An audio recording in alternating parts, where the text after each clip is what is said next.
think I'm awesome, but I'm not the man. I'm all about my biz.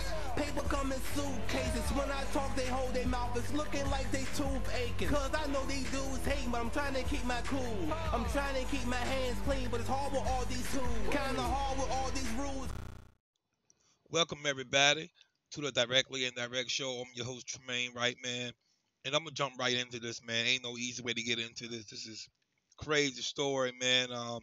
So an inmate at Indiana State Prison allegedly stabbed two correctional officers, killing one and wounding the other.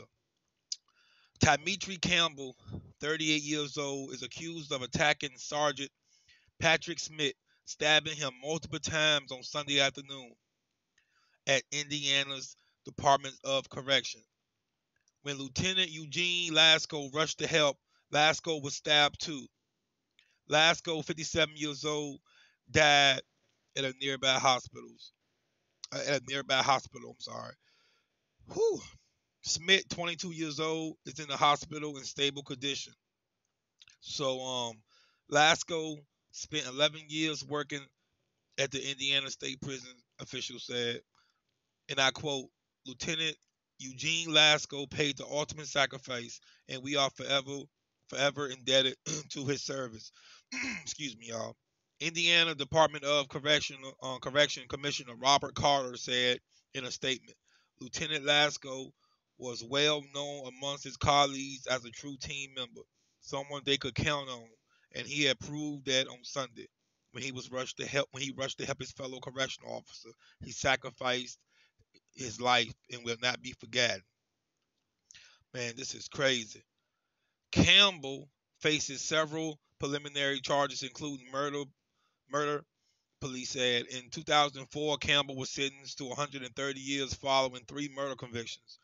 So he was already, you know what I'm saying, a known murderer, pretty much. You know what I'm saying? He was already, man. So anyway, man, Campbell was sentenced to 130 years following three in Michigan City, about 35 miles west of South Bend. The maximum security prison houses 2,300 inmates.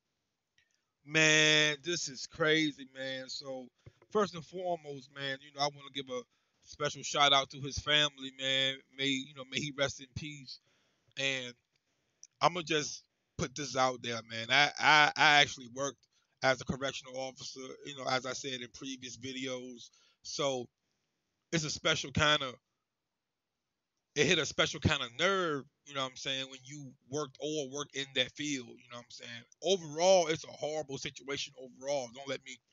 Don't get the impression I'm trying to underplay it if you've never worked or work in that field. That's definitely not the case. But man, you become family with some of those, people you work there with, man. I'm gonna just say that. In the year and some change I worked there, I wasn't there for 11, 12 years like some of the other, what I'm saying, brave men and women who work at those maximum securities, level 3, level 4 security prisons. I may not have that time, but in that short time period, in that short frame of me working a year and a half, man, I got friends I still call friends and brothers and sisters today. You know what I'm saying? So it's something to be said for that. Um, Now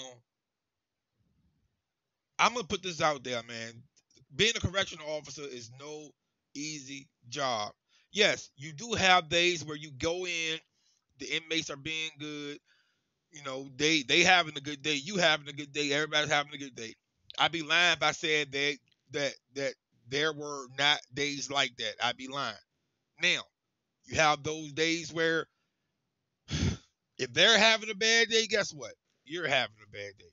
Because they're going to show that. They're going to express their feelings. And a lot of them only know how to express feelings with anger. You think they're going to come to you and have a conversation? No. You know what I'm saying? If you catch them with any kind of contraband, you think they're going to just walk away with that, and take that on the chin? I know the prison I worked at, being caught with a phone was an extra 5 years. So let's say you about to get out in 5 years. Get caught with a phone. That's 5 more years. Some of those guys like, man, hey, I might as well go out with a bang. I've seen them start hitting sergeants. My first 2 weeks, a CO hit a sergeant, just punched him. I'm like, oh, man. So that told me right there the respect for authority went out the window. You know what I'm saying? That went out the window. The whole, respect and authority situation. I mean, listen, man. I know a lot of my, what I'm saying, colleagues and former colleagues, I should say, what I'm saying, I like to follow stories dealing with correctional officers, whether it's the ones bringing in contraband or the stories like this that further, put light on, the extra, precautionary, speech you get in the mornings and the speech you get in the evenings or whatever shift you may work. This definitely, those speeches and those conversations you have amongst each other in formation, man, take them to heart, man. Take them to heart, man. I know a lot of our captains used to say, the only reason we get to go home is because they let us. I believe that because it's way more of them than it is us. You know what I'm saying? It's 100 some odd of us. It's thousands of them. You know what I'm saying? So let's just be real. Let's do the math. Let's do the math. The math speaks for itself. You know what I'm saying? Listen, man. Rest in peace to everybody who lost their life, man. And as far as the guy who, who just he got 130 years, and what I'm saying, what it's tragic, man. I don't even know what to say. It's just tragic. All the way around, it's a tragic event. It's unfortunate, what I'm saying, for everybody involved, and especially the CEOs, man. The guy who did the man, you will get what you deserve. You know what I'm saying? You will definitely get what you deserve. No doubt in that. No doubt in that. But moving forward, man, we just, I don't know, man. Just be safe, man. If you a CEO, if you work at a jail or prison, especially a maximum security, because them guys in max security for a reason. Let's put it out there. Let's put it out there. And one more thing I want to touch at, I want to touch on. I know a lot of my, correctional officer friends are going to appreciate this.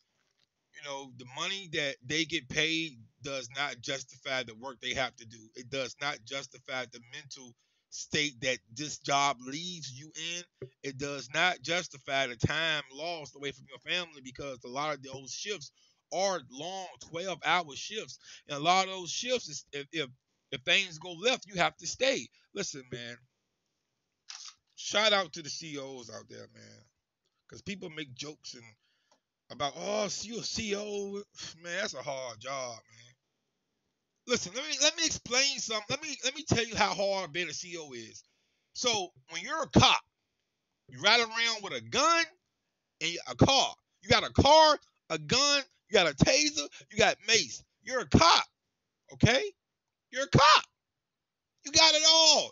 Radio, you got everything you need to combat bad guys. Usually they just kill black people, but that's a whole different conversation. We're not gonna get there yet. That's a conversation to be had for later. So you're a cop, you got everything, okay? Now, a CO, you're locked down with the guys, the cops arrest. You're locked down with the guys, the lawyer in the Commonwealth or whatever, the DA put in the prison. You have to be near them all day. The cop just arrest the guy, lock him up. Their job over. The judge bangs the gavel. 50 years. His job over. You have to see these people every day. I don't think that's something that's being, what I'm saying, taken into the conversation when the job description of CEO comes to light. Um, the money definitely doesn't reflect the job duties of CEOs. So man, shout out to the CEOs once more, and rest in peace to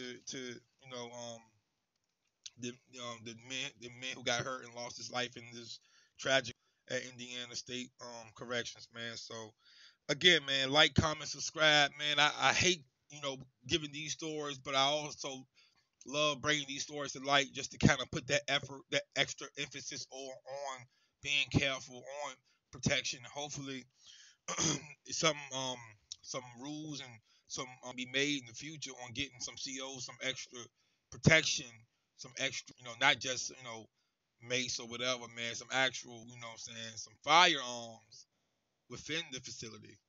That's kind of what. If I go back to that field, I'm gonna need that off top. I'm not going back in that field without extra protection. So, um, again, man, shout out to all the CEOs and your hard work, man. I definitely appreciate y'all, man. So, again, like, comment, subscribe, man. I appreciate all the love. Peace. Thanks for watching the Directly Indirect show. And don't forget to like, comment, subscribe, and choose any video from my category. Enjoy and appreciate you.